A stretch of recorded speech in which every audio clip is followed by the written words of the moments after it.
Hello guys, कैसे हो आप सभी। Good morning to all of you. आज हम अपना टॉपिक हाइट एंड डिस्टेंस शुरू करने जा रहे हैं। कृपया ध्यान से देखिए जैसे कि ये इनिशियल लाइन है, यानी कि ये पॉइंट है O।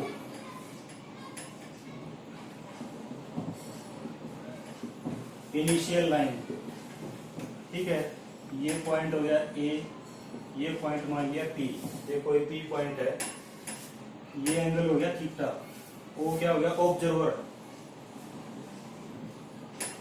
ऑब्जर्वर, ठीक है। अगर यदि हम किसी चीज को इस पॉइंट से, यानी कि जैसे मैं कह रहा हूं किसी ऊपर किसी चीज को देखता हूं, तो जो हमारी आई ऑफ कॉन्टैक्ट है उस पॉइंट के साथ जो एंगल बनाती है उसे क्या बोलते हैं? Angle of elevation. यानी ये होता है एंगल ऑफ एलिवेशन। और जब इस पॉइंट से आई ऑफ कॉन्टैक्ट, यानी कि ये एंगल क्या हो जाएगा? मान लिया ये एंगल है थीटा 1, ये एंगल है थीटा 2, तो इस एंगल को बोलते हैं angle of depression. Angle of depression,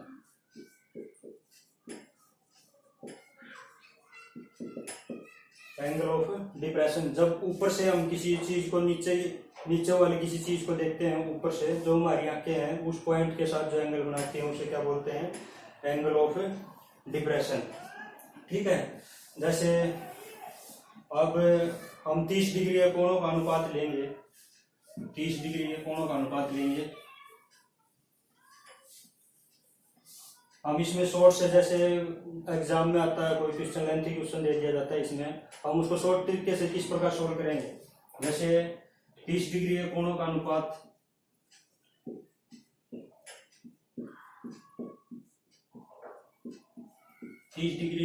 अनुपात, समझेंगे, ठीक है। मान लिया ये एक राइट एंगल ट्रायंगल है ABC, ये एंगल है 90 डिग्री। 30 डिग्री का समझेंगे। जो 30 डिग्री है उसके सामने वाली भुजा को 1 यूनिट मान लेंगे, और एंगल कितना बचा? ये हो जाएगा 60 डिग्री। हम 30 डिग्री के कोणों का अनुपात की बात कर रहे हैं। अब 60 डिग्री के सामने हो जाएगा 3 यूनिट, ठीक है। इसको मान लेंगे 1 यूनिट, ये हो जाएगा 3 यूनिट, तो ये कितना हो जाएगा? 2 यूनिट, ठीक है। यानी कि 30 डिग्री कोण का अनुपात निकालेंगे। 30 के सामने वाली भुजा क्या हो जाएगी? 1 यूनिट। 60 डिग्री के सामने वाली भुजा 3 यूनिट, और जो 90 डिग्री है उसके सामने वाली भुजा कितनी हो जाएगी?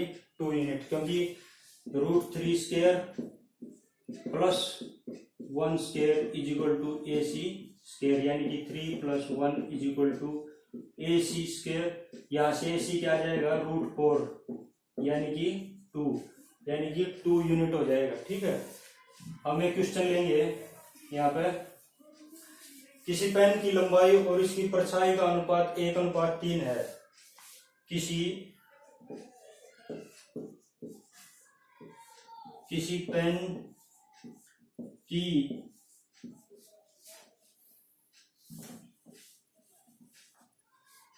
पेन की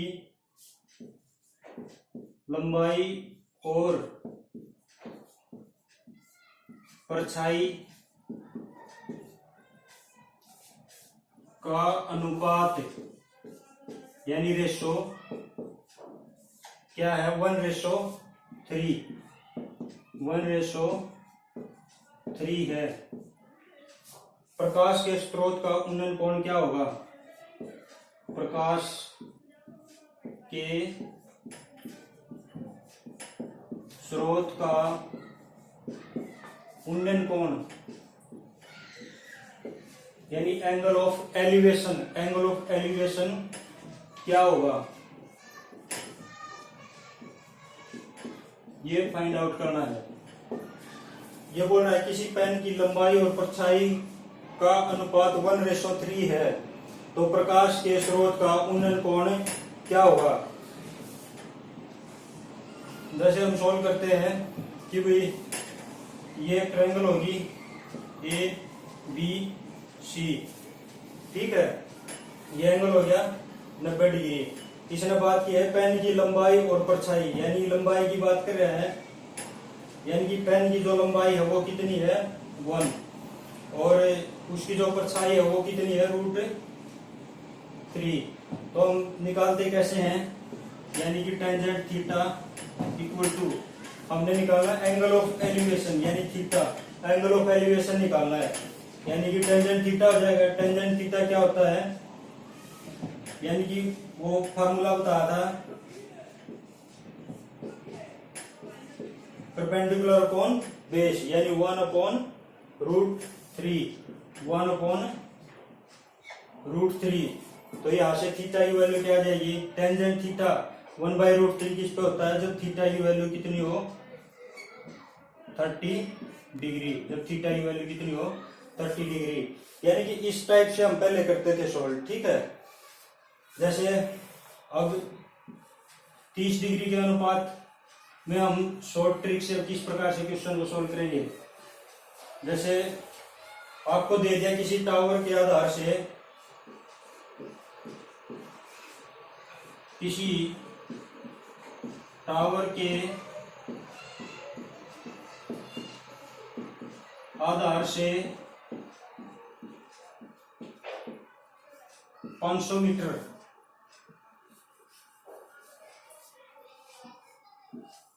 यानी 30 डिग्री के अनुपात की बात करें, ये हो जाएगी 1 यूनिट,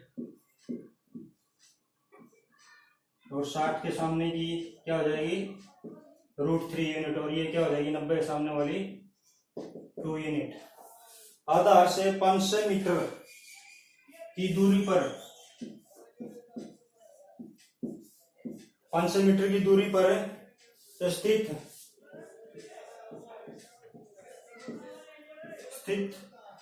किसी बिंदु से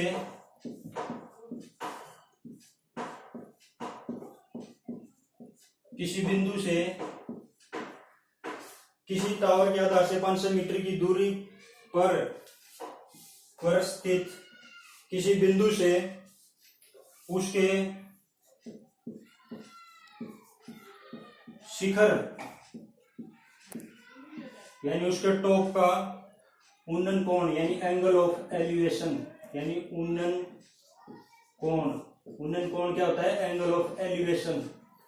एंगल ऑफ एलिवेशन 30 डिग्री है, यानी कि 30 डिग्री है।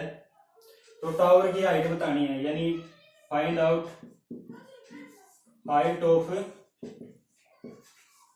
ऑफ टावर, यानी टावर की हाइट बतानी है, ठीक है। किसी टावर के आधार से 500 मीटर दूर, यानी कि ये हो गया एक टावर, 500 मीटर दूर, 500 मीटर दूर पर स्थित किसी बिंदु से उसके शिखर का उन्नन कोण 30 डिग्री है, यानी कि ये कितना है 30 डिग्री है उन्नन कोण। ये मान लिया ABC। तो find height of the tower, यानी कि H फाइंड आउट करना है, ठीक है। अब ने बताया कि 30 के सामने वाली भुजा क्या मानेंगे 1 यूनिट, और 60 के सामने वाली भुजा √3। ये एक राइट एंगल ट्रायंगल है। अगर 30 के सामने वाली भुजा हमने फाइंड आउट करनी है H, लेकिन ये कितनी है 60 डिग्री, 60 के सामने वाली भुजा कितनी होती है √3, यानी कि √3 यूनिट किसके इक्वल हो गया 500 मीटर, 500 मीटर। और 30 के सामने वाली भुजा क्या होती है 1 यूनिट, यानी ये होती है 1 यूनिट, ठीक है। और ये कितनी होती है 2। तो यहां से 1 यूनिट क्या होगा, 1 यूनिट इक्वल टू 500/√3, यानी 500/√3। अब ये वैल्यू इसके साथ मल्टीप्लाई कर देंगे, यानी हाइट आ जाएगी, यानी 1 यूनिट मीन्स हाइट कितनी आ जाएगी, यानी कि 500। अगर 1 से मल्टीप्लाई करेंगे इसको तो ये सेम रहेगा 500/√3। अगर √3 से ऊपर मल्टीप्लाई करें और √3 से नीचे मल्टीप्लाई करें तो वैल्यू कितनी आ जाएगी 500√3 अपॉन 3 मीटर, ये इतनी आ जाएगी।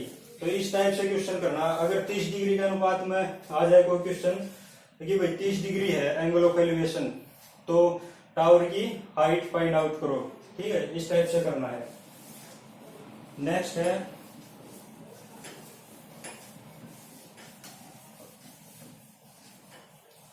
अब हम बात करेंगे 45 डिग्री की।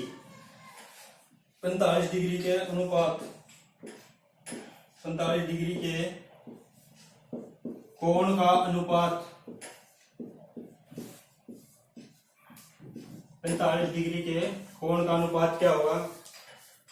मान लिया ये एक राइट एंगल ट्रायंगल है, ये एंगल है 45 डिग्री। ठीक है, जो 45 के सामने में भुजा होगी वो होगी 1 यूनिट। और अगर ये 90 है, ये 45, तो ये कितना होगा?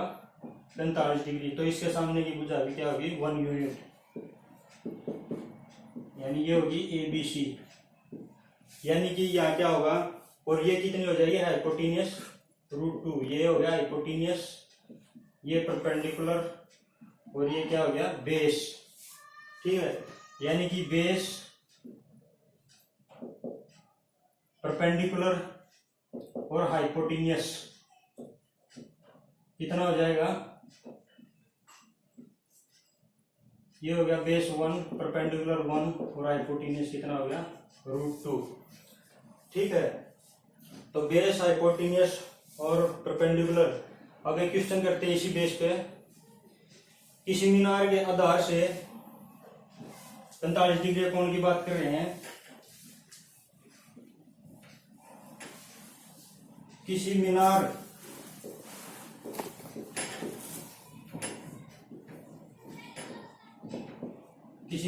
के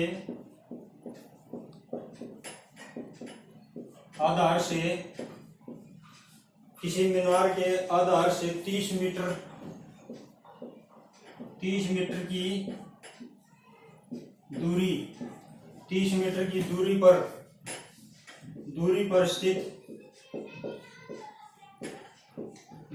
स्थित किसी बिंदु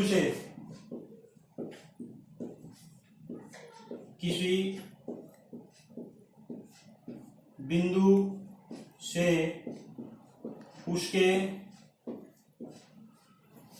उसके शिखर का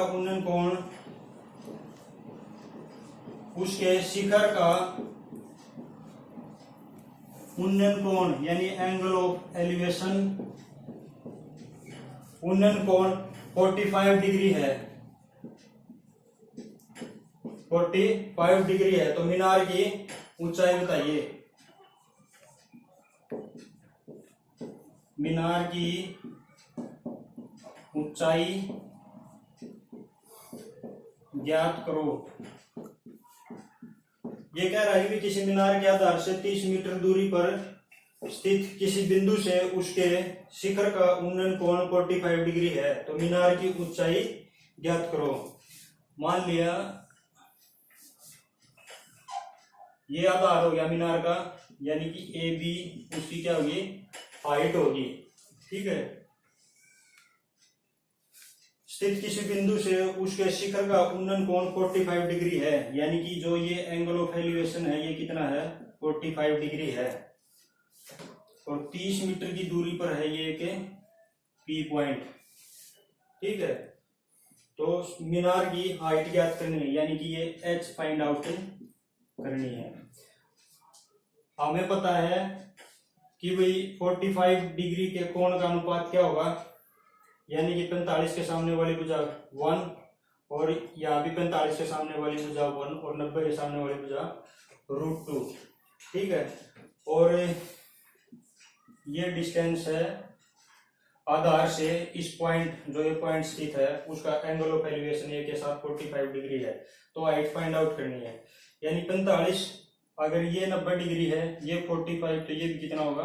45 डिग्री। अब 45 के सामने वाली भुजा 1, और 1 किसके इक्वल है?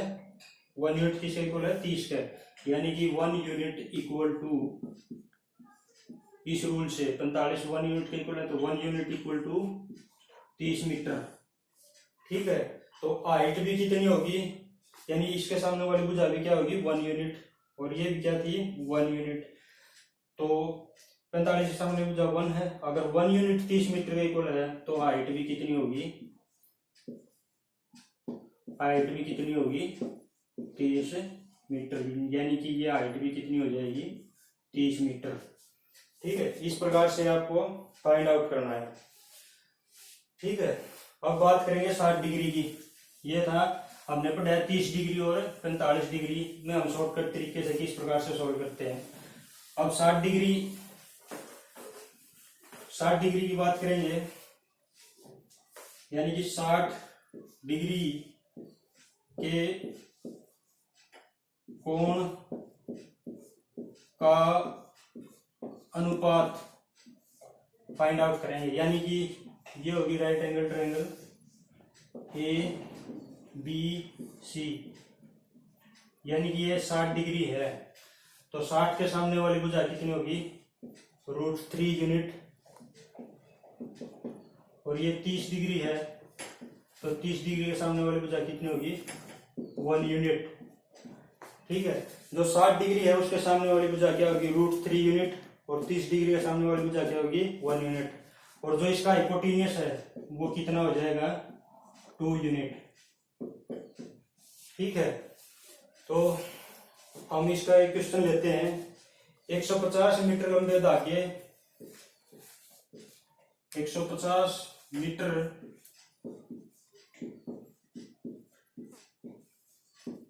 लंबे धागे व 60 डिग्री के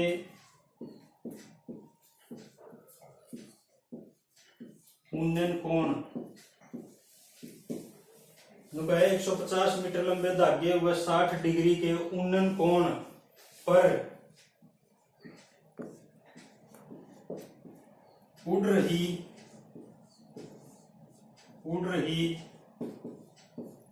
पतंग, 150 मीटर लंबे धागे व 60 डिग्री के उन्नयन कोण पर उड़ रही पतंग की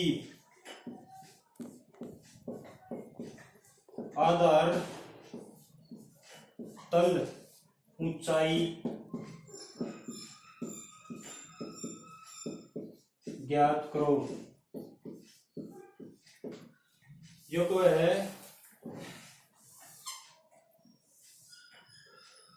कि भाई 60 डिग्री के उन्नयन कोण पर, यानी कि ये है 60 डिग्री, 60 डिग्री के उन्नयन कोण पर उड़ रही पतंग 150 मीटर लंबे धागे, यानी कि ये कितना है 150 मीटर लंबाई का धागा है, यहाँ कोई पतंग उड़ रही है।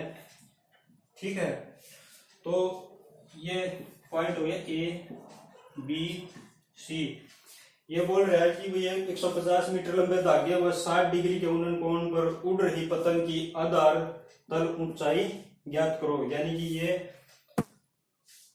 हाइट फाइंड आउट करनी है। ठीक है, यानी कि 60 डिग्री है, 60 डिग्री यानी √3 यूनिट, और 30 डिग्री किसके इक्वल है 1 यूनिट। तो 60 डिग्री है वो किसके इक्वल होगा √3 यूनिट का इक्वल होगा, और ये हो जाएगा 30। अगर ये 90 है, ये कितना हो जाएगा 30 डिग्री, तो 30 डिग्री के सामने ये क्या होगी 1 यूनिट होगा, और ये किसके इक्वल होगा 2 यूनिट का हाइपोटेन्यूस होगा जो, यानी कि ए सी कितना होगा 2 यूनिट। लेकिन 2 यूनिट कितना दे रखे है 150, यानी कि 2 यूनिट किसके इक्वल है 2 यूनिट इक्वल टू 150 मीटर। अब 2 यूनिट 150 मीटर है तो 1 यूनिट कितना होगा 1 यूनिट होगा 75 मीटर, यानी इसका हाफ हो जाएगा। अब हमें निकालना है कि भाई उड़ रही पतंग की आधार तल ऊंचाई ज्ञात करो, यानी उसकी हाइट कितनी हो जाएगी √3। अब 1 यूनिट 75 मीटर के इक्वल है, तो 1 यूनिट किसके इक्वल हो जाएगा, यानी कि √3 किसके इक्वल हो जाएगा 75 इंटू √3, यानी ये हो जाएगा 75 √3 मीटर। तो इस प्रकार से फाइंड आउट करना है। ठीक है, यानी कि 150 मीटर लंबे धागे व 60 डिग्री कोण पर उड़ रही पतंग की आधार तल ऊंचाई ज्ञात करो। 60 डिग्री कोण का अनुपात क्या होता है, जो परपेंडिकुलर है वो तो कितना है √3, उनकी जो रेशो है, और जो बेस है, बेस की रेशो क्या है 1, और जो हाइपोटेनियस है यानी कर्ण बोल देते हैं जिसको, वो क्या है 2 यूनिट। तो ये है। अब इसमें दे दिया भाई 60 डिग्री किसके इक्वल होगा 3 यूनिट, और 30 डिग्री होता है 1 यूनिट का इक्वल, और ये निकालेंगे तो किसके इक्वल होगा 2 यूनिट, लेकिन 2 यूनिट किसके बराबर है 150 के। तो यहाँ से 1 यूनिट कितना हो जाएगा 75, हमें निकालना है √3 यूनिट। तो 75 इंटू √3 यानी 75 √3 मीटर। ठीक है, इस प्रकार से करेंगे। अभी हमने बात करी 30 डिग्री, 45 डिग्री और 60 डिग्री के कोणों के अनुपात की रेशो से हम किस प्रकार से बड़े बड़े क्वेश्चन आसानी से सॉल्व कर सकते हैं। ठीक है, जैसे आपको एक रूल है शॉर्टकट निकालना है। जैसे किसी मीनार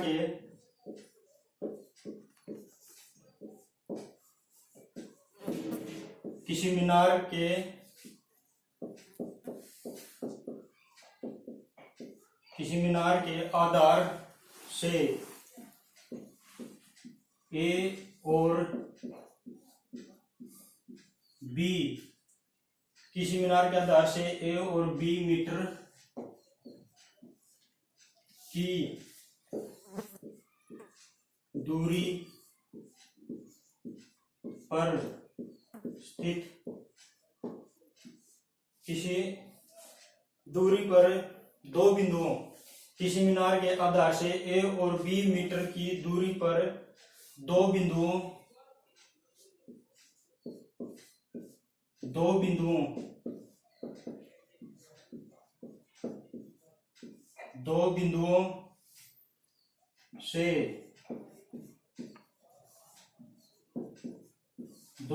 से मीनार के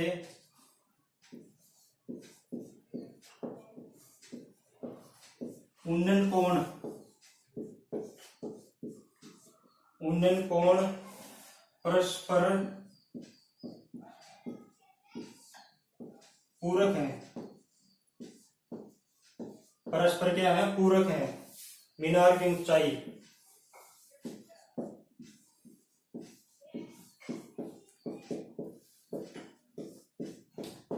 ये बोलते हैं किसी मीनार के आधार से ए और बी मीटर की दूरी पर दो बिंदुओं से मीनार के उन्नयन कोण परस्पर पूरक हैं, तो मीनार की ऊंचाई ज्ञात करो।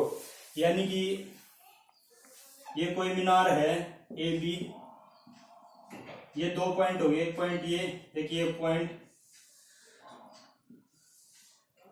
इसको मान लिया सी, ये है डी।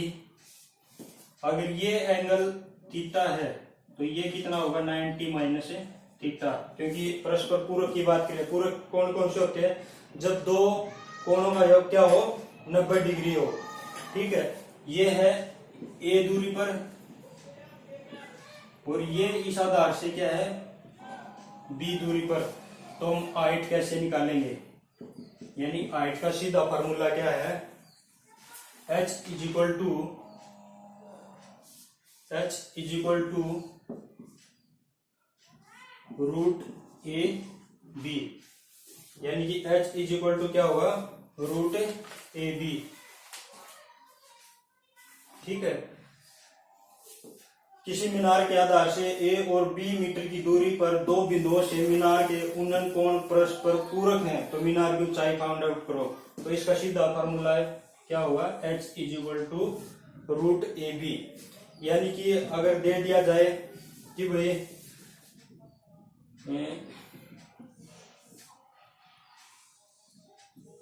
ये डिस्टेंस दे दिया आपको, अगर ये है 16 और ये दे दिया आपको 9, ठीक है, तो यानी कि ए बी सी डी, ये जो डिस्टेंस ये दे दिया आपको 9 और ये दे दिया आपको 16।